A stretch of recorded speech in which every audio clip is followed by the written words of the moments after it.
Hello and welcome everyone. उम्मीद करता हूँ आप सभी लोग बढ़िया होंगे और इस सीरीज को अच्छे से आप लोग मेंटेन कर रहे होंगे। आज हमारा इस सीरीज का 5वां दिन है। 2 दिन थोड़ा लेट चल रहा हूँ किसी कारण से, बट डोंट वरी, सीरीज अच्छे से मेंटेन रहेगा। और थोड़े क्वेश्चन जो रहते हैं, इस बार मैंने थोड़ा एक लेंथी क्वेश्चन बनाया। लेंथी नहीं मतलब एग्जाम ओरिएंटेड में आने जैसे बनाया। लेंथी कोई बात नहीं होती है वहां पे, हाँ, लेकिन एग्जाम में आए ये क्वेश्चन हमारा मैटर करता है यहाँ पे। तो लेट से स्टार्ट करते हैं बहुत ही बढ़िया और बेहतरीन तरीके से हम लोग सेशन की शुरुआत करते हैं यहाँ पे। ठीक है, चलिए।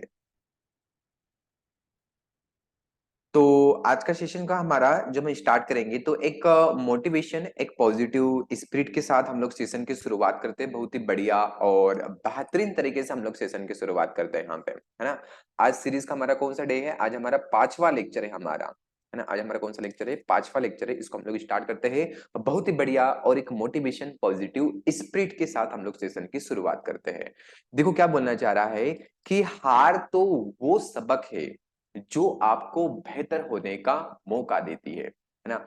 मतलब जैसे क्या होता है, हम लोग कभी कभार टेस्ट भी दे देते हैं। हम लोग क्या होते हैं, मतलब बहुत बार ऐसे डिमोरलाइज हो जाते हैं कि अरे क्या पता, मतलब होगा कि नहीं होगा यार। और सबसे पहली बात तो मैं बता दूं कि मेरे पास मतलब बहुत सारे लोगों के मैसेज भी आते हैं, मतलब इसी बात से रिलेटेड है ना। इसी कारण से मैंने कोड आप लोगों के लिए लगाया कि हमारे टेस्ट में नंबर कम आ रहे हैं, हम क्या करें वहां पे। अरे भाई, ये आपके डेली के जो छोटे छोटे जो एफर्ट्स है ना, यही आपको आगे बढ़ा पाएंगे, यही आपको आगे बढ़ाएंगे। लिटरली मैं बता रहा हूँ। क्योंकि क्या होता है, एकदम से आप सोचोगे कि कोई बड़ी सक्सेस मिल जाए, तो एकदम से बड़ी सक्सेस नहीं मिलेगी आप लोगों को। आप लोगों को डेली के छोटे छोटे जो प्रयास होते हैं और डेली जो हारते हो, उठते हो, गिरते हो, हारते हो, उठते हो, गिरते हो, तो यही हारना और उठना आप लोगों को एक बड़ी सक्सेस की तरफ ले जाएगा वहां पे।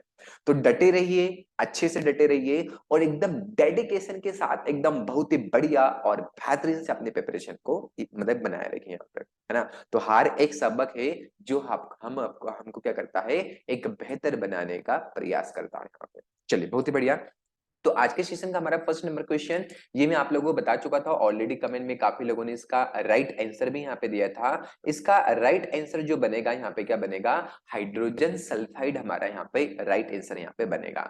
देखो क्या होता है कि जो ब्लैक क्राउन या तो रोट रॉट इन राइस की बात करेंगे तो किसकी टॉक्सिसिटी के कारण होती है? तो हाइड्रोजन सल्फाइड की टॉक्सिसिटी के कारण होगा। लेकिन ध्यान रखना, इसको हम क्या बोलते हैं? अक्कीयुची डिसीज भी बोलते हैं। इसको हम क्या बोलते हैं? अक्कीयुची डिसीज भी बोलेंगे। यदि पूछेगा बताओ जो अक्कीयुची डिसीज होता है वो किसको बोलते हैं, तो अक्कीयुची डिसीज भी हम लोग इसी को बोलते हैं यहाँ पे।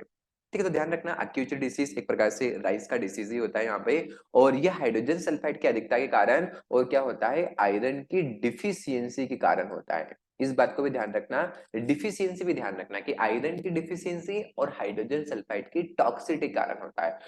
मतलब आयरन की deficiency definitely right right answer इसका यहाँ पे माना जाएगा। चलिए, अगले चल के हम बात करेंगे यहाँ पे।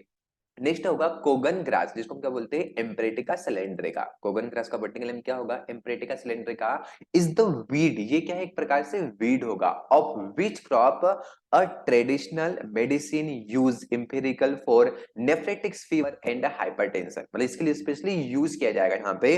तो वो जो होगा उसका नाम क्या होता है? यहाँ पे टी की बात करेंगे तो कोगन ग्रास, जिसको एम्प्रेटिका सिलेंड्रिका के नाम से भी जानते हैं हम लोग, जो टी का एक बहुत ही मेडिसिनल वीड यहाँ पे माना जाता है। मतलब इसका वीड यहाँ पे कंसिडर किया जाएगा।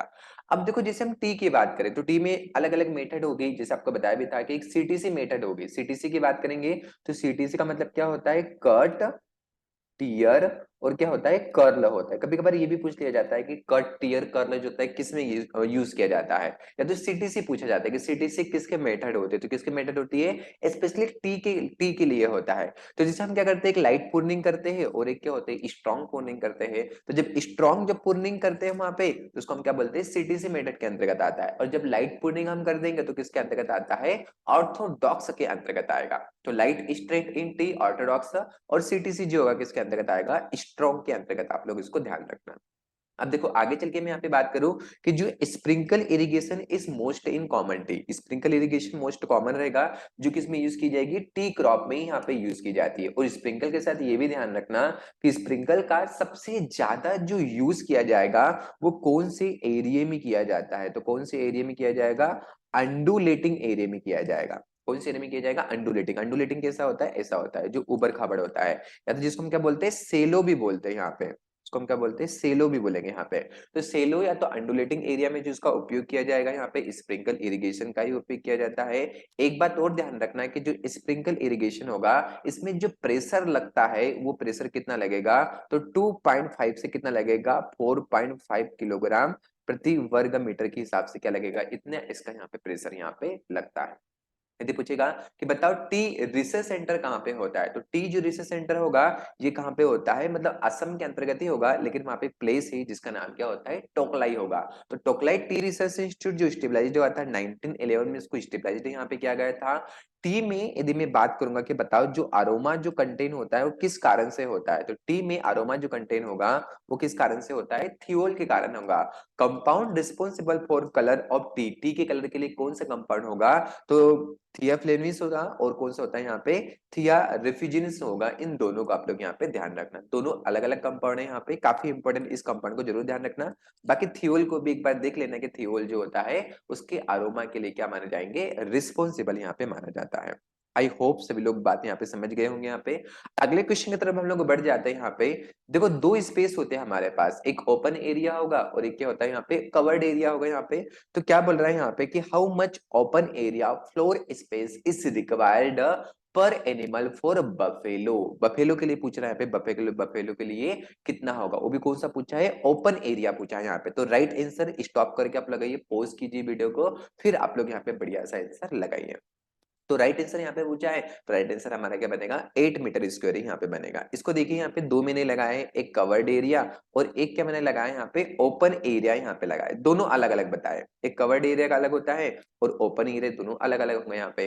तो देखो काऊ के लिए, और काऊ के लिए बात करेंगे तो कवर्ड एरिया कितना होगा यहाँ पे, 3.5 वर्ग मीटर, और ओपन जो एरिया होगा वो कितना होगा, 7 मीटर स्क्वायर होता है यहाँ पे। बफेलो और प्रेग्नेंट काऊ की बात करेंगे तो दोनों के लिए सेम होता है, बफेलो और प्रेग्नेंट काऊ के लिए कितना होगा, 4 और कितना होगा 8, 4 और 8। बुल के लिए बात करेंगे तो कितना होगा, 12-24 वर्ग मीटर होता है। इसको ध्यान रखना है, स्क्रीनशॉट ले लेना, काफी इंपोर्टेंट है यहाँ पे, एकदम एक नंबर आने का डेफिनेटली यहाँ पे चांसेस यहाँ पे बनेंगे। ठीक है, तो देखो एक बार फिर से देखो, यदि पूछेगा कवर्ड एरिया कितना होगा और ओपन एरिया यहाँ पे कितना होगा। काऊ के लिए बात करेंगे तो 3.5-7 को ध्यान रखना, बफेलो के लिए बात करेंगे तो 4-8 और सॉरी 4 और 8 आ जाएगा। प्रेग्नेंट काऊ के लिए बात करेंगे तो 4 और 8 आ जाएगा। बुल के लिए बात करेंगे तो 12 और कितना आ जाएगा, 24 मीटर स्क्वायर यहाँ पे आता है। ठीक है, तो कवर्ड और ओपन याद होगा सभी लोगों को, एक बार थम्स अप करें कि जी सर बहुत ही बढ़िया और अच्छे से हम लोगों को यहाँ पे समझ में आ चुका है।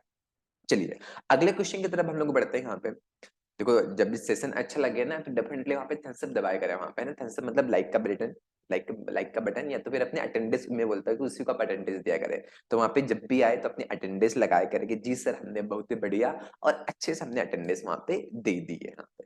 ठीक है, चलिए अगले क्वेश्चन की तरफ हम बढ़ेंगे। सच क्रॉप, क्या बोल रहे हैं यहाँ पे, such crop help in the nourishment of other crop by providing shade in the acting clipping stick. यहाँ पे तो इनमें से बताना है यहाँ पे किसी कौन सी क्रॉप होती है कि जो उनको नरिशमेंट प्रोवाइड भी करती है और नरिशमेंट के साथ साथ उसको सेड प्रोवाइड करेगी, कुछ क्लिपिंग का भी वहां पे काम करेगी वहां पे। तो ऐसी क्रॉप को हम क्या बोलेंगे यहाँ पे, ऐसी क्रॉप को हम नर्स क्रॉप ही बोलते हैं यहाँ पे। तो नर्स क्या करती है, एक प्रकार से हेल्प करते हैं, तो ऐसे ही होगा यहाँ पे। ले क्रॉप की बात करेंगे तो ले क्रॉप स्पेशली किसके लिए होता है, ग्रेजिंग के लिए होता है, मतलब एनिमल के लिए बात करेंगे जो चारा वगैरह होता है, तो एनिमल के ग्रेजिंग के लिए बात करेंगे तो वहां पे ले क्रॉप आएगी। कवर क्रॉप की बात करेंगे तो इसमें क्या आती है, सभी लेग्यूम क्रॉप, ध्यान रखना कि सभी लेग्यूम जो क्रॉप होती है वो इसी के अंतर्गत आती है। केस क्रॉप की बात करेंगे तो जैसे सुगरकेन वगैरह हो जाता है, टोबैको वगैरह हो जाता है, पोटैटो वगैरह हो जाएगा, ये सभी किसमें आती है, आपकी केस क्रॉप के अंतर्गत ही आएगी। कॉटन की बात करेंगे यहाँ पे ना, मैं तुरंत जिसको ले दिया जाता है मार्केट में सेल कर दिया जाता है उसको क्या बोलते हैं, केस क्रॉप बोलते हैं। नर्स क्रॉप तो बता दिया, कंटूर भी आप लोगों को पता है यहाँ पे। ठीक है, तो ध्यान रखना पूछा जाता है एक बार यहाँ पे, ध्यान रखना कि जैसे नर्स क्रॉप का एग्जाम्पल पूछा जाएगा तो ध्यान रखना कि राई इन पी, है ना, राई इन जो पी होगा ये इसका एग्जाम्पल यहाँ पे माना जाता है। राई इन जो पी होगा इसका एग्जाम्पल किसका माना जाएगा, नर्स क्रॉप का एग्जाम्पल यहाँ पे माना जाता है। आई होप सभी लोगों को क्लियर हो गया होगा। चलिए अगली तरफ से हम बढ़ते हैं यहाँ पे 65 नंबर क्वेश्चन की तरफ हम बढ़ते हैं यहाँ पे। Browsing in Goa is associated with the deficiency of, मतलब गोवा में जो ब्राउजिंग होता है वो किसके कारण से होता है, तो गोवा में जो ब्राउजिंग होगा वो किसके कारण होगा, जिंक की डिफिशियंसी के कारण होता है यहाँ पे। देखो ब्राउजिंग की बात करेंगे ना, तो आप लोग ध्यान रखना, जैसे मैं गोवावा की यहाँ पे बात करूँ तो इसमें जे से जे ध्यान रख लेना, ब्राउजिंग इजीली से याद भी हो जाएगा, सॉरी जेड से जेड आप लोग ध्यान रख लेना, इजीली से आपको याद भी हो जाएगा। अब देखो गोवा में ब्राउजिंग की मैं बात करूँ, स्पेशली मैं गोवा के लिए बात करूँ, तो आपको पता है कि गोवा जो होगा मतलब इसके अलग अलग एक डिशेज भी माने जाते हैं वहां पे। जैसे गोवा का एक विल्ट होता है, बहुत ही फेमस डिशेज होता है कि जो गोवा का विल्ट डिशेज होता है वो किसके कारण होगा, कौन सी कंडीशन में लगेगा। तो ध्यान रखना गोवा का जो विल्ट होता है is most common in alkaline condition, मतलब अल्कलाइन कंडीशन में क्या होता है, फेवरेबल होगा, है ना। गोवा का विल्ट जो होता है इस मोस्ट कॉमन कौन सी कंडीशन में लगेगा, अल्कलाइन कंडीशन में ही लगता है यहाँ पे। तो Goa wilt is most common in alkaline soil. यहाँ पे गोवा में जो ब्राउजिंग होगा मोर इसके लिए ससेप्टेबल जो वेरायटी मानी जाएगी वो कौन सी मानी जाएगी, लखनऊ 49, मतलब लखनऊ 49 में इसकी ज्यादा पॉसिबिलिटी बनती है वहां पे लगने की। लखनऊ 49 एक मात्र ऐसी वेरायटी है कि मोर ससेप्टेबल मानी जाएगी, मतलब मोर सेंसिटिव बोलते हैं वहां पे, है ना। ये चाइनीज गोवा की बात करेंगे तो चाइनीज गोवा का नाम क्या होता है, सीडियम फ्राइडी कैस्टेलियम इसका नाम होगा। ये काफी इंपॉर्टेंट है, इसको एक बार देख लीजिएगा, सीडियम फ्राइडी कैस्टेलियम और उसके साथ गोवावा विल्ट को आप लोग जरूर ध्यान रखना। गोवा जो होगा, गोवा में एक गोवा एक अच्छा जो सोर्स माना जाता है, ये किसका सोर्स माना जाता है, पेक्टिन का माना जाता है। और गोवा में जो पेक्टिन होता है वो कौन से फॉर्म में होता है, तो सभी लोग ध्यान रखना, अरे कौन से फॉर्म में होगा, कैल्शियम ऑक्सलेट के फॉर्म में होगा। कौन से फॉर्म में होता है, कैल्शियम ऑक्सलेट के फॉर्म में क्या होता है, गुआवा में पेक्टिन प्रेजेंट होगा। और गुआवा की जो सीडलेस वैरायटी होती है जिसका नाम क्या होता है, बेहद कोकोनट, ना गोवा की वैरायटी होगी सीडलेस जिसका नाम क्या होता है, बेहद कोकोनट को आप लोग यहाँ पे ध्यान रखना। अब देखो जो सीडलेस वैरायटी की यदि बात की जाए, है ना, जैसे हम बात करते हैं यहाँ पे सीडलेस वैरायटी के, तो सभी लोग ध्यान रखना कि जितनी भी हमारी सीडलेस वैरायटी होती है, जितनी भी हमारी कैसी होती है, जो सीडलेस वैरायटी होगी, ये सभी की सभी सीडलेस वैरायटी किसके माध्यम से डेवलप होगी, तो किसके माध्यम से डेवलप होती है, पार्थेनोकार्पी के माध्यम से डेवलप होती है यहाँ पे। और किसके माध्यम से डेवलप होगी, पार्थेनोकार्पी के माध्यम से यहाँ पे डेवलप होती है। पार्थेनोकार्पी सभी को पता ही, विदाउट फर्टिलाइजेशन यहाँ पे। लेकिन एक बात यहाँ पे ध्यान रखना कि जैसे हम बात करते हैं यहाँ पे कि जो पार्थेनोकार्पी के माध्यम से जो भी वैरायटी बनेगी वो कैसे बनेगी, यहाँ पे सीडलेस ही बनती है यहाँ पे। अरे कैसे बनेगी, सीडलेस। लेकिन पूछा जाता है कि बताओ जब पार्थेनोकार्पी का यूज किया जाता है तो इसको इंड्यूस करने के लिए स्पेशली कमर्शियल लेवल पर, अरे कहाँ पे, स्पेशली कमर्शियल लेवल पे सबसे ज्यादा जो यूज किया जाता है कौन से हार्मोन का यूज किया जाएगा, तो किसका यूज किया जाएगा, GA3 का यहाँ पे यूज यहाँ पे किया जाता है। ठीक है, तो पार्थेनोकार्पी को जरूर यहाँ पे ध्यान रखना कि without fertilization formation of fruit, उसको हम क्या बोलते हैं, पार्थेनोकार्पी। अच्छा आप लोग बताओ, क्या आप लोगों को पता है एपोमिक्सिस क्या होगा, रिकरेंट एपोमिक्सिस क्या होगा, है ना, पार्थेनोकार्पी क्या होगा, एपोस्पोरी क्या होगा, स्पोरोजेनेसिस क्या होता है वहां पे, है ना, और आर्किस्पोरियम क्या होता है। मतलब इस प्रकार से सारे के सारे जो टर्मिनोलॉजी है, जिस बच्चे को भी रिक्वायरमेंट चाहिए तो मेरे को कमेंट में जरूर लिखे कि सर आप पार्थेनोकार्पी, एपोमिक्सिस, है ना, उसके बाद यदि बात करेंगे आर्केस्पोरियम और स्पेरोजेनेसिस, है ना, एडवांटेटिव पार्थेनोकार्पी, ये सभी के सभी क्या होते हैं, प्लीज एक वीडियो बनाइए, प्लीज ना बोलना, सिर्फ आप बता देना कि सर मतलब वीडियो बनाइए वहां पे इसके ऊपर, तो डेफिनेटली मैं वीडियो बनाऊंगा, प्लीज बोलने की आवश्यकता नहीं है। ये तो मेरा एक प्लेजर है कि आप मेरे को बोलते हो, और मैं उसके ऊपर काम करता हूँ वहां पे, कुछ मेरे को दूसरा काम रहता है, तो उस काम को करने के बाद जितना भी समय बचता है तो मैं आप लोगों के लिए डेफिनेटली देता हूँ वहां पे, है कभी कभार तो एक या दो भी मेरे को बच जाती है। ठीक है, तो एक दो दिन लेट हो गया था किसी कारण से वहां पे, बट डोंट वरी, सेशन हमारा कंटिन्यू रहेगा वहां पे। मैंने एक बार बोल दिया, एक बार कमिटमेंट कर दिया, तो कमिटमेंट मैंने कर दिया यहाँ पे। ठीक है, हाँ किसी की भी नहीं सुनते, एक बार कमिटमेंट कर दिया तो सर, है ना। तुम लोग भी नहीं यार, सच में, है ना। कि सर ने एक बार कमिटमेंट कर दिया तो किसी की नहीं सुनता, मैं भी सुनता हूँ, ऐसा नहीं है, सुनता हूँ, है ना। चले बहुत बढ़िया, तो इसको आप लोग यहाँ पे ध्यान रखना, है ना, पेक्टिन वाला। आई होप सभी लोगों को क्लियर हो गया होगा। अच्छा आप लोग बताना गुआवा की कोई दिक्कत नहीं, बाकी जो इंपॉर्टेंट पॉइंट थे ऑलरेडी मैंने बता दिए। अच्छा एक और बात ध्यान रखना कि जो गुआवा वगैरह होगा तो गोवा में भी पूछेगा कि बताओ प्रोपागेशन किसके माध्यम से किया जाता है, तो गोवा में जो प्रोपागेशन होगा वो किसके माध्यम से किया जाएगा, स्टूलिंग के माध्यम से किया जाएगा, या तो स्टूलिंग को ही हम क्या बोलते हैं, माउंट लेयरिंग बोलते हैं। अरे जो स्टूलिंग होगा इसको हम क्या बोलते हैं यहाँ पे, माउंट लेयरिंग भी बोलेंगे यहाँ पे। तो गोवा में प्रोपागेशन स्टूलिंग के माध्यम से किया जाएगा या तो माउंट लेयरिंग के माध्यम से किया जाएगा। गोवा जो होता है कौन से फ्रूट ऑफ टाइप के अंतर्गत आएगा, तो ध्यान रखना किसके अंतर्गत आता है, बेरी के अंतर्गत आएगा। पूछेगा गोवा किसके अंतर्गत आएगा, तो बेरी के अंतर्गत गोवा यहाँ पे आता है। ठीक है, और क्लाइमेट्रिक या नॉन क्लाइमेट्रिक, तो गोवा जो होता है किसके अंतर्गत आता है, क्लाइमेट्रिक फ्रूट के अंतर्गत ही माना जाता है। क्लाइमेट्रिक को आप लोग यहाँ पे ध्यान रखिएगा। ठीक है, सीडियम गुआवा मिर्टेसी फैमिली के अंतर्गत आता है। चलिए अगले क्वेश्चन की तरफ हम बढ़ते हैं। यहाँ पे बहुत ही बढ़िया और बेहतरीन क्वेश्चन हमारा यहाँ पे रहता है, what is the primary function of आत्मा? आत्मा का प्राइमरी फंक्शन क्या है? लगाइए इसको, वीडियो को पॉज करके। तो इसका जो प्राइमरी जो फंक्शन होगा, इसका प्राइमरी फंक्शन क्या होता है? देखो आत्मा की बात करेंगे तो आत्मा का full form agriculture technology management agency होती है। आत्मा का जो रिलेशन बनता है वो किससे बनता है? एनईटीपी से बनता है, नेशनल एग्रीकल्चर टेक्नोलॉजी प्रोजेक्ट, जो कब आया था? 1999 में आया था यहाँ पे।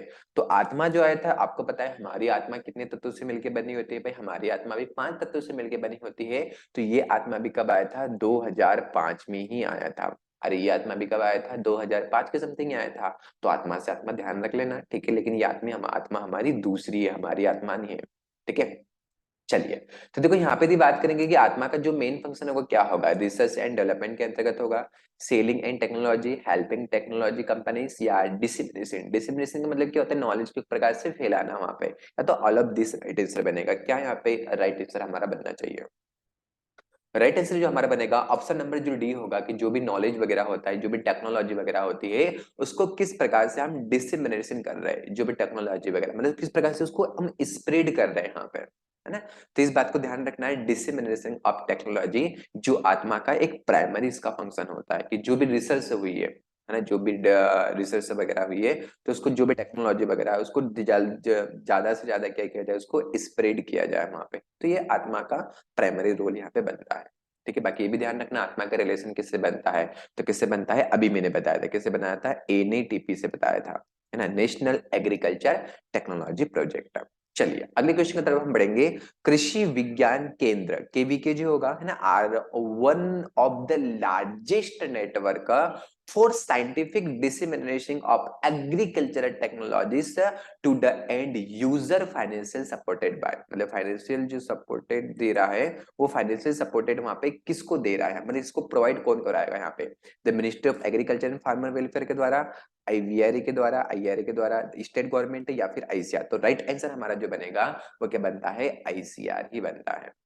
अब देखो सपोज दैट यहाँ पे कि आईसीआर नहीं आता है और आप लोगों को गवर्नमेंट ऑफ इंडिया ऑप्शन में देता है, तो फिर आप लोगों को क्या लगाना है? गवर्नमेंट ऑफ, आईसीआर ऑप्शन में नहीं रहेगा तो फिर गवर्नमेंट ऑफ इंडिया को लगाना है, बाकी एग्रीकल्चर फार्मर वेलफेयर नहीं आएगा यहाँ पे, है ना। इस बात को आप लोग जरूर यहाँ पे ध्यान रखना। तो कृषि विज्ञान केंद्र, बाकी सारा चीजें मैं बता चुका हूँ कि कमेटी कौन सी थी, मोहन सिंह मेहता कमेटी। इसका क्रेडिट का जो सक्सेस का जो क्रेडिट जाता है डॉक्टर चंद्रिका प्रसाद को जाता है। अभी 731 केवीके है, 1974 में पहला केवीके स्टेबलाइज्ड हुआ था, है ना। सारी चीजों को आप लोग बढ़िया से ध्यान रखते जाइएगा। चलिए अगले चल के हम बात करेंगे, हाँ, blight cast off is forecasting model for, मतलब ये मॉडल जो बनाया गया था, ये मॉडल कौन से डिसीज के लिए बनाया था यहाँ पे, है ना। तो ध्यान रखना है ये जो बनाया था ये किसके लिए बनाया गया था? लेड ब्लाइट ऑफ पोटैटो के ऊपर यहाँ पे बनाया था। उसको डायरेक्ट यहाँ पे ध्यान रखना, डायरेक्ट क्वेश्चन पूछा जाएगा कि बताओ ब्लाइट कास्ट इस फोरकास्टिंग जो मॉडल होगा ये पोटैटो की कौन सी डिसीज के लिए बनाया था? तो लेड ब्लाइट ऑफ पोटैटो के लिए ही बनाया था। मतलब दो ब्लाइट होते हैं हमारे पास, एक अर्ली ब्लाइट और कौन सी होती है? Leaf blight. ये रहा लेड ब्लाइट और ये रहा अर्ली ब्लाइट। लेड ब्लाइट की बात करेंगे तो ध्यान रखना है इसको डिस्कवर करने का जो काम किया था वो किसने किया था? एंटोन डी बेरी नाम के साइंटिस्ट ने किया था, है ना। एंटोन डी बेरी जो होते हैं इन्होंने ही सबसे पहले इसके बारे में बताया था, लिख लेना Anton de Bary, Anton de Bary, सबसे पहले इन्होंने ही बताया था मतलब लेड ब्लाइट पोटैटो के बारे में। लेड ब्लाइट अब जो पोटैटो होगा ये कैसे होता है? एक प्रकार से सॉइल बोर्न डिसीज होता है, दोनों के दोनों अर्ली और जो लेट होंगे ये दोनों के दोनों कैसे होते हैं? सॉइल बोर्न डिसीज होते हैं, दोनों को आप लोग यहाँ पे ध्यान रखना। और लेड ब्लाइट की बात करेंगे तो इसके लिए एक बहुत ही बड़ा फेमाइन आया था, उस फेमाइन की बात करेंगे तो जिसका नाम क्या होता है? Iris famine. फीमाइन की बात करेंगे तो उसका नाम क्या होता है? जो आइरिस फीमाइन आया था, तो आइरिस फीमाइन इसी का मतलब इसी डिसीज के लिए यहाँ पे आया था। दो फीमाइन होते हैं, एक बंगाल फीमाइन भी होता है। तो बंगाल फीमाइन किसके लिए आया था? क्या बीएलबी के लिए आया था? बीएलबी के लिए बंगाल फीमाइन नहीं आया था। किसके लिए आया था? ब्राउन स्पॉट ऑफ राइस के लिए आया था। जरूर यहाँ पे ध्यान रखना कि जो बंगाल जो फीमाइन आया था वो ब्राउन स्पॉट ऑफ राइस के लिए आया था, जिसका नाम क्या होता है? हेलमिंथोस्पोरियम ओराइजिस का नाम होगा यहाँ पे। बाकी बीएलबी की बात करेंगे तो ध्यान रखना कि जो बीएलबी डिसीज होता है इसको हम क्या बोलते हैं? पुअर मीन्स डिसीज भी बोलते हैं, है ना। देखो सारी की सारी चीजें नोट करते जाना है ना। इसको हम क्या बोलेंगे, पुअर मेंस डिसीज बोलेंगे। सर पुअर मेंस होगा तो रिच मैन डिसीज भी होगा, जी हाँ बिल्कुल, पुअर मेंस है तो रिच मैन डिसीज भी होता है। तो ध्यान रखना, पुअर मैन डिसीज बोलते हैं बीएलबी को, लेकिन पूछेगा रिच मैन डिसीज किसको बोलेंगे, तो रिच मैन जो डिसीज होता है वो किसको बोलते हैं, ब्लास्ट ऑफ राइस को बोलते हैं। ध्यान रखना, किसको बोलेंगे हम लोग, ब्लास्ट ऑफ जो राइस होगा, तो ब्लास्ट ऑफ राइस को रिच मैन डिसीज भी हम लोग यहाँ पे बोलेंगे। बाकी यदि पूछेगा कि लेड ब्लाइट और अर्ली ब्लाइट दोनों के दोनों कैसे होते हैं, तो एक प्रकार से सॉइल बोर्न डिसीज होंगे।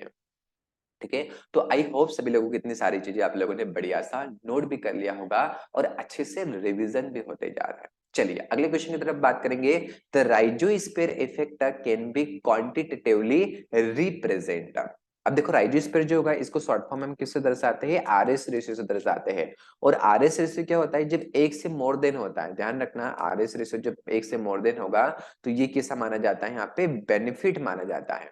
ये कैसा माना जाएगा, यहाँ पे बेनिफिट माना जाएगा। मतलब क्या होगा कि जो भी, देखो यहाँ पे बताया राइजोस्फीयर, इसके नाम से इसमें एम्फेसाइज कर रहा है, आपको रटने की आवश्यकता नहीं है, उसके नाम से बताना चाह रहा है कि राइजो का मतलब क्या होता है, राइजोबियम हो जाएगा। अरे यस या नो, राइजो का मतलब क्या होगा, राइजोबियम। और स्पेयर का मतलब क्या होता है कि रीजन हो जाता है, मतलब एक छोटा सा रीजन होगा। जिस सपोज करो एक प्लांट है, यहाँ पे बनाता हूँ, है ना, ये मैंने बनाया, एक प्लांट बनाया। अब इस प्लांट की जब रूट की मैं बात करूंगा, है ना, सपोज दैट ये प्लांट है, ठीक है। तो इस प्लांट की जब मैं रूट की बात करता हूँ यहाँ पे, है ना, सपोज करो ये रूट रूट बनी है, तो इस रूट से लगभग 2 mm ऊपर का एरिया, है ना, कितने mm, लगभग 2 mm, लगभग 2 mm जो ऊपर जो एरिया होता है, तो पूरा जो एरिया कहलाता है, ये एरिया क्या कहलाएगा, राइजोस्फीयर यहाँ पे कहलाता है। ठीक है, तो ध्यान रखना राइजोस्फीयर जो डिनोटेट करेगा इसको हम मतलब किससे दर्शाते हैं यहाँ पे, तो आरएस रेशियो से हम लोग इसको यहाँ पे एम्फेसाइज करने का हम लोग काम करेंगे यहाँ पे। in general microbial activity and population is high in the rhizosphere region of the plant grow in sandy soil and least in high humus soil। तो ध्यान रखना है यहाँ पे कि राइजोस्फीयर जो होगा सबसे ज्यादा जो ग्रो करते हैं, तो जो अच्छा माइक्रोबियल जो एक्टिविटी जो मारी जाएगी वो कौन सी सॉइल में होगा, तो सैंडी सॉइल में ही इसका सबसे अच्छा यहाँ पे माना जाएगा। लेकिन हम बात करेंगे कि जो क्लेवी सॉइल होगा, तो क्लेवी सॉइल में कैसा माना जाएगा, यहाँ पे लो यहाँ पे माना जाता है। ठीक है, तो सर यदि पूछेगा राइजोस पे जो रीजन होगा कौन सी सॉइल में सबसे अच्छा माना जाएगा, तो सैंडी सॉइल को आप लोग जरूर ध्यान रखना। और लो पूछेगा तो क्ले सॉइल को आप लोग जरूर यहाँ पे ध्यान रखना। हाई ह्यूमस बोल दिया ना, हाई ह्यूमस किसको एम्फेसाइज करेगा, क्ले सॉइल को करेगा। अच्छा बताओ क्ले सॉइल जिसमें पाई जाएगी तो किस में आएगा, आपका हेवी सॉइल के अंतर्गत आएगा या फिर लाइट सॉइल के अंतर्गत आता है, हेवी सॉइल के अंतर्गत आएगा, लाइट सॉइल के अंतर्गत। तो जिसमें भी क्या होता है कि मतलब क्ले वगैरह पाई जाती है तो उसको हम बोलते हैं, उसको हेवी सॉइल बोलेंगे। या तो जिसमें क्या होते हैं पोर स्पेस के नंबर ज्यादा होते हैं, जिसमें क्या होते हैं कि पोर स्पेस के नंबर ज्यादा होंगे तो हेवी सॉइल में आएगा। लाइट सॉइल की बात करेंगे तो जिसमें क्या आती है यहाँ पे, पार्टिकल कैसे होते हैं, बड़े पार्टिकल होते हैं वहां पे, है ना। और इसमें क्ले के पार्टिकल नहीं आते, इसमें सिल्ट और सेंड के पार्टिकल आ जाते हैं वहां पे। तो हम इसको क्या बोलेंगे, हम लोग लाइट सॉइल इसको हम लोग यहाँ पे बोलते हैं यहाँ पे। तो जरूर इसको ध्यान रखना, काफी इंपॉर्टेंट एग्जाम ओरिएंटेड यहाँ पे क्वेश्चन बनने की एक पॉसिबिलिटी यहाँ पे। चलिए बहुत ही बढ़िया। Critical level for hot water acceptable boron, है ना, तो बोरान के लिए हम पूछेंगे, तो बोरान के लिए एक माना जाएगा, कितना माना जाएगा, 0.1 से 2.0 जो होता है, एक इसके लिए क्रिटिकल लिमिट मानी जाती है यहाँ पे, कि सॉइल में जो होता है बोरान जो होगा एक इतना प्रेजेंट वहां पे होगा, 0.1 से 2.0 माना जाता है यहाँ पे, है ना। तो हॉट वाटर सिस्टम इसको एक्सेप्टेबल भी यहाँ पे किया जाता है। जिसे देखते हैं ना हम लोग कि अलग अलग क्या होते हैं, मेथड भी होती है। जैसे मैं बात करता हूँ, एक मेथड होती है डीटीपीए होता है ना, डीटीपीए डाई इथाइलिन ट्राइमिन पेंटा एसिटिक एसिड, एक होगा डी टी पी ए, यानी मेथड होती है डाइथिलिन ट्राइमिन ट्राइमिन पेंटा एसिटिक एसिड। मतलब इस मेथड में मतलब कौन से एलिमेंट की जांच की जाती है, इसमें ध्यान रखना 4 एलिमेंट की जांच की जाती है यहाँ पे। 4 एलिमेंट कौन कौन से होते हैं, मतलब जिसका डिटरमाइन किया जाता है, आयरन होगा, कॉपर होगा, मैग्नीज होगा और क्या होगा, जिंक। आयरन कॉपर मैग्नीज और जिंक, ये डीटीपीए मेथड के द्वारा क्या होता है, इनका यहाँ पे पता चलता है यहाँ पे। तो जरूर इसको आप लोग यहाँ पे जरूर ध्यान रखिएगा यहाँ पे। अच्छा आप लोग बताओ बोरान की बात करेंगे, तो बोरान का जो इंडिकेटर जो माना जाएगा, है ना, इंडिकेटर जो प्लांट माना जाएगा कि बोरान की जब सॉइल में जब डेफिशिएंसी हो जाती है तो इसके लिए कौन सा एलिमेंट होगा, तो एलिमेंट जो सॉरी कौन सा प्लांट माना जाएगा, तो कौन सा माना जाता है, सनफ्लावर जो होता है इसके लिए यहाँ पे माना जाता है ना। सनफ्लावर जो होता है इसके लिए सूचक माना जाएगा। जैसे आपको बताया, एक और प्लांट बताया, जैसे एमेन का भी पूछा जाता है कि बताओ एमेन का इंडिकेटर मेन प्लांट कौन सा होगा, तो मेन प्लांट कौन सा होता है, ओट होता है। जैसे कॉपर की बात करेंगे तो कॉपर का मेन प्लांट कौन सा होता है, वीट होता है। सोडियम का मेन प्लांट जो होता है इंडिकेटर प्लांट, वो कौन सा होता है, सुगर बीट होता है। वैसे बहुत सारे प्लांट होते हैं, लेकिन ये मेन मेन प्लांट बताया यहाँ पे, ये मेन मेन प्लांट है यहाँ पे, है ना। तो इनको आप लोग जरूर यहाँ पे ध्यान रखना, ध्यान रख लोगे, बोलो जी सर, इन सारी चीजों को हम लोग अच्छे से रिमेम्बर हम लोग करेंगे यहाँ पे। ठीक है, साथ में चीजों को आप लोग नोट डाउन करते भी जाइएगा बढ़िया सा। ठीक है, समझ में आ रहा है ना सभी लोगों को, आ रहा है ना समझ में? जी सर, समझ में बहुत बढ़िया से आ रहा है।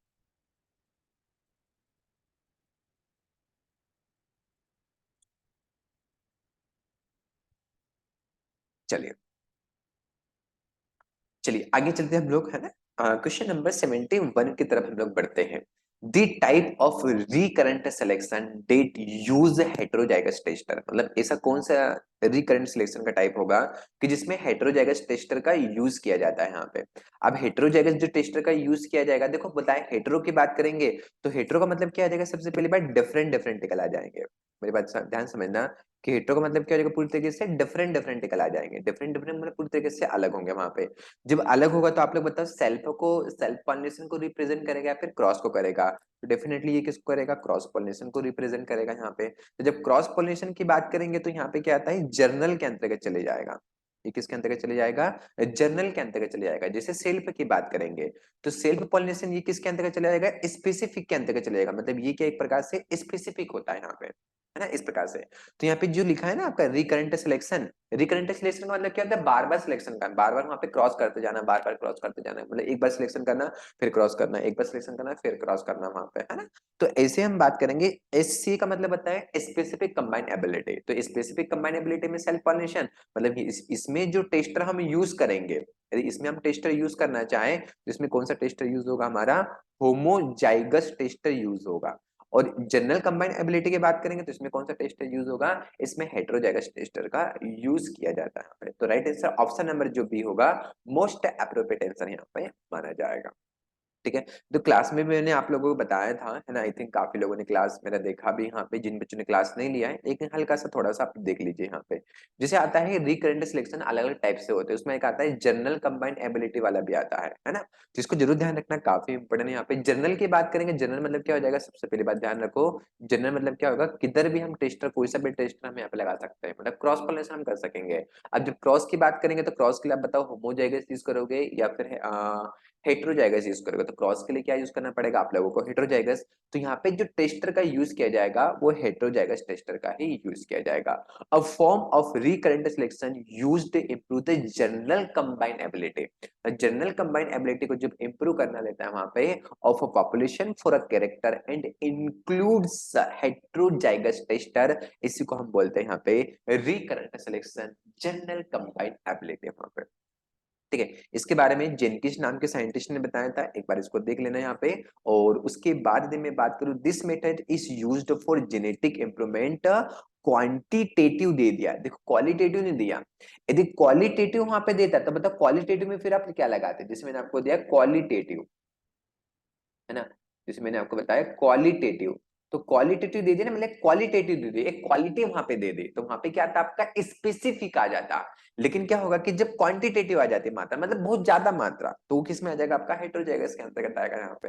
ठीक है, तो जरूर ध्यान रखना, काफी इंपॉर्टेंट है कि कभी डायरेक्ट क्वेश्चन बन जाते हैं कि बताओ ऐसे कौन कौन से होंगे कि जिसमें क्या होता है, जनरल कंबाइंड एबिलिटी के लिए कौन सा टेस्टर यूज किया जाता है, और जो होमोजाइगस टेस्टर होता है वो किसके लिए होता है वहां पे, है ना। तो एक होता है आपका जीसीए होता है और एक क्या होता है, एससीए होता है, जनरल कंबाइनेबिलिटी और स्पेसिफिक कंबाइनेबिलिटी। जनरल कंबाइनेबिलिटी में क्या आएगा आपका, हेटेरोजाइगस आएगा, और यहाँ पे क्या आएगा, होमोजाइगस टेस्टर आएगा, बस इतना से यहाँ पे ध्यान रखना है ना। चलिए, बहुत ही बढ़िया, और क्लास में बताया भी था किस प्रकार से होता है। आगे चल के बात करेंगे, the recently developed training system in grape, grape की यदि हम बात करेंगे तो ग्रेप में कौन सा सिस्टम जो होगा रिसेंटली में सबसे ज्यादा वहां पे डेवलप होगा, क्या कॉर्डन होगा, टेलीफोन होगा, या निफलिंग सिस्टम होगा, वाइट रिलीज होगा, या ऑल ऑफ दिस आंसर माना जाएगा। तो राइट आंसर हमारा क्या बनेगा यहाँ पे, वाइट रिलीज यहाँ पे माना जाएगा, है ना। ये एक प्रकार से वाइट, जैसे इस प्रकार से होता है, जैसे ग्रेप की जो बेल जा रही है तो इस प्रकार से बेल जाते हैं यहाँ पे, है ना, जो इस प्रकार से तो ग्रेप इसमें क्या होगा, एकदम अच्छे से यहाँ पे ग्रो करेगा। ये देखो यहाँ पे, ये देखो यहाँ पे बना हुआ है। तो ग्रेप इसमें क्या करेगा, बहुत एकदम बढ़िया सा अच्छे से ग्रो करेगा। ये देखो पूरी जा रही बेल है ना, अच्छे से जा रही है यहाँ पे। तो ग्रेप एकदम अच्छे से यहाँ पे ग्रो भी कर पाएगा यहाँ पे। तो ये जो स्पेशली जो दिया गया है, तो यदि पूछेगा बताओ ग्रेप में स्पेशली कौन सा यूज किया जाता है, तो ग्रेप में जो मोस्ट ऑफ जो होगा वो कौन सा यूज किया जाएगा, यहाँ पे व्हाइट ट्रेलेसी यूज किया जाएगा। कुछ ग्रेप की बात कर लेंगे। यदि पूछेगा ग्रेप की कौन सी वैरायटी होती है, जो सीडलेस वैरायटी होती है, तो सीडलेस की बात करेंगे तो कौन सा हो जाएगा, थॉमसन सीडलेस वैरायटी होती है। ग्रेप कौन सी फ्रूट ऑफ मॉर्फोलॉजी के अंतर्गत आएगा, तो किसके अंतर्गत आता है, बेरी के अंतर्गत आएगा। ग्रेप का नेटिव प्लेस क्या माना जाएगा, तो इसको क्या माना जाता है, ब्लैक टू कैस्पियन सी। ध्यान रखना, ब्लैक टू कैस्पियन सी जो होता है, इसका क्या माना जाता है, नेटिव प्लेस यहाँ पे माना जाता है ना, Caspian Sea. Black to Caspian Sea जो होता है, इसका नेटिव प्लेस यहाँ पे माना जाएगा। बाकी ग्रेप के लिए हम बात करेंगे, तो यदि पूछेगा बताओ ग्रेप में जो होता है, इसमें कौन सा प्रोपागेशन मेथड किया जाएगा, तो ध्यान रखना कौन सा किया जाता है, हार्डवुड कटिंग किया जाएगा। अरे कौन सा किया जाएगा, हार्डवुड कटिंग ग्रेप में किया जाएगा। तीनों अ वाले होते हैं, तीनों अ वाले मतलब क्या होता है, अनार, जिसको हम बोलेंगे पोमीग्रेनेट। तीनों अ वाले, तीनों अ वाले, अनार हो जाता है, अंगूर हो जाएगा, और क्या हो जाता है आपका, अंजीर हो जाएगा। अंगूर, अंजीर और अनार, है ना, अंगूर, अनार और अंजीर की बात करेंगे, तो इन तीनों में जो प्रोपागेशन होगा वो किसके माध्यम से किया जाएगा, हार्डवुड कटिंग के माध्यम से ही यहाँ पे किया जाता है यहाँ पे। ठीक है, क्लियर सभी लोगों को, ये से नो करोगे जी सर, बहुत ही बढ़िया और अच्छे से हम लोगों को क्लियर हो रहा है। अब देखो यहाँ पे बताया गया है यहाँ पे इसके कि द फैब्रिकेटेड, ये जो व्हाइट रिलीज जो सिस्टम होगा, fabricated structure used for training the wine जो होती है उसको हम क्या बोलते हैं यहाँ पे, ट्रेलिस बोलते हैं यहाँ पे। While process of shaping canopy, मतलब एक प्रकार से इसको शेपिंग जो दिया जाता है उसको हम क्या बोलेंगे, ट्रेनिंग। जैसे हम करते हैं ट्रेनिंग और पुर्निंग, तो इसको शेप देंगे तो हम क्या बोलेंगे, उसको ट्रेनिंग यहाँ पे बोल रहे हैं यहाँ पे, है ना। तो इन सभी को आप लोग यहाँ पे ध्यान रखना है यहाँ पे। चलिए अगले चल के हम बात करेंगे, नेक्स्ट क्वेश्चन होगा यहाँ पे कि the typical nitrogen deficiency symptom in crop plant under high nitrogen content, मतलब क्या होगा कि जब नाइट्रोजन कंटेंट हाई हाई होगा वहां पे, तो इसमें से कौन सा ऐसा एलिमेंट होगा कि जो सिम्टम्स वहां पे शो करने का काम करेगा। Typical nitrogen deficiency symptoms in crop plant under the high nitrogen content, ध्यान रखना वो जो एलिमेंट होगा वो कौन सा एलिमेंट होगा, यहाँ पे बोरान ही काम करता है। क्लियर सभी लोगों को। अब देखो बोरान के लिए बात करी जाए तो बोरान जो होता है ये किसके लिए होता है, पोलन जर्मिनेशन के लिए होता है। पूछेगा आप लोगों से बताओ कि पोलन जर्मिनेशन के लिए कौन सा एलिमेंट रिस्पॉन्सिबल माना जाएगा, तो पोलन जर्मिनेशन के लिए कौन सा होता है यहाँ पे, बोरान सबसे ज्यादा रिस्पॉन्सिबल माना जाएगा। टोमेटो में एक डिसीज होता है, सभी को पता है उस डिसीज का नाम क्या होता है, ब्लूसम एंड रॉट, है ना। टोमेटो में एक डिसीज होगा जिसका नाम क्या होगा, ब्लूसम एंड जो रॉट डिसीज होता है। तो ब्लूसम एंड रॉट टोमेटो में किस कारण से होता है, कैल्शियम के डेफिशिएंसी के कारण होगा। मैग्नीज की बात करेंगे तो मैग्नीज में ध्यान रखना कि जो पी वगैरह होती है, तो पी में एक डिसीज होता है काफी फेमस होगा जिसका नाम क्या होता है, मार्स स्पॉट को आप ध्यान रखना कि पी का जो मार्स स्पॉट होता है मैग्नीज की डिफिशियंसी के कारण होता है। पी का मार्स स्पॉट होगा यहाँ पे, और ओट का ग्रे स्पाइक भी होता है यहाँ पे, जो ओट वगैरह होगा उसमें ग्रे स्पाइक भी लगता है। जिंक को तो पता ही है आपको कि जिंक की डिफिशियंसी से राइस में एक फेमस डिसीज होगा जिसका नाम क्या होता है, खेरा डिसीज को आप लोग ध्यान रखना। और खेरा डिसीज को जो डिस्कवर करने का जो काम किया था वो किसके द्वारा किया था, वाई एल नेने के द्वारा किया था। किसने किया था, वाई एल नेने ने। कब किया था, 1966 में, और कहां पे किया था, पंतनगर उत्तराखंड में किया था। अरे कहां पे किया था, पंतनगर उत्तराखंड में सबसे पहली बार यहाँ पे राइस का जो खीरा डिसीज को यहाँ पे डिस्कवर यहाँ पे किया गया था। अब ट्रीटमेंट क्या करेंगे, तो ट्रीटमेंट हम लोगों को जिंक सल्फेट डालना चाहिए। कितना डालना चाहिए, 20 से 25 किलोग्राम के समथिंग हम लोगों को जिंक सल्फेट का हम लोगों को यूज करना चाहिए वहां पे। ठीक है, बाकी कॉपर की बात करेंगे तो कॉपर का एक बहुत ही फेमस डिसीज माना जाता है जिसको हम बोलते हैं डाइबेक ऑफ सिट्रस। अरे क्या बोलते हैं, डाइबेक ऑफ जो सिट्रस होता है ये किस कारण से होता है, तो कॉपर डिफिशियंसी कारण होगा जो सिट्रस प्लांट में ही होता है यहाँ पे। तो आई होप जितने भी मैंने कॉन्सेप्ट बताए सभी को अच्छे से यहाँ पे समझ में आ गए होंगे। आगे ना सभी को समझ में, चलिए तो और हमारे पास क्वेश्चन है अभी तो, है ना, काफी बच्चे भी हुए, इस सेशन को हम लोग कंटिन्यू करते हैं और आगे भी हम लोग यहाँ पे बढ़ाते हैं कि सफिशियंट है, 75 हम लोग कर लेते हैं यहाँ पे, 75 हम लोग कर लेते हैं यहाँ पे। अगले क्वेश्चन की बात करेंगे। Doctor Hargovind Khurana was awarded the Nobel prize in 1968। Doctor Hargovind Khurana को नोबेल प्राइज दिया गया था 1968 में, क्यों दिया गया था?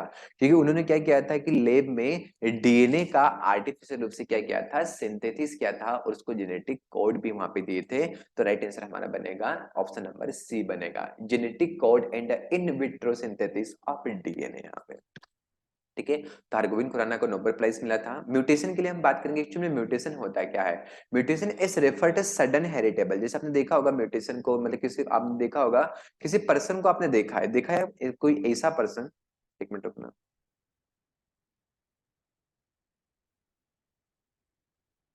क्या होगा?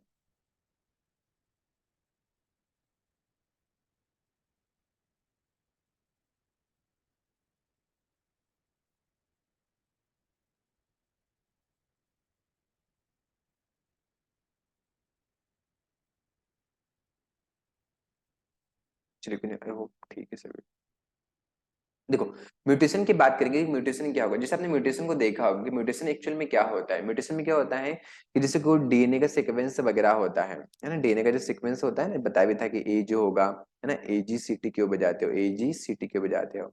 तो ए जो होता है ऑलवेज टी के साथ बॉन्ड बनाता है, तो ए जब टी के साथ बॉन्ड बनाता है तो कैसा बॉन्ड बनाएगा, डबल बनाएगा। सी जब जी के साथ बॉन्ड बनाता है तो कैसे बनाता है, ट्रिपल बनाएगा।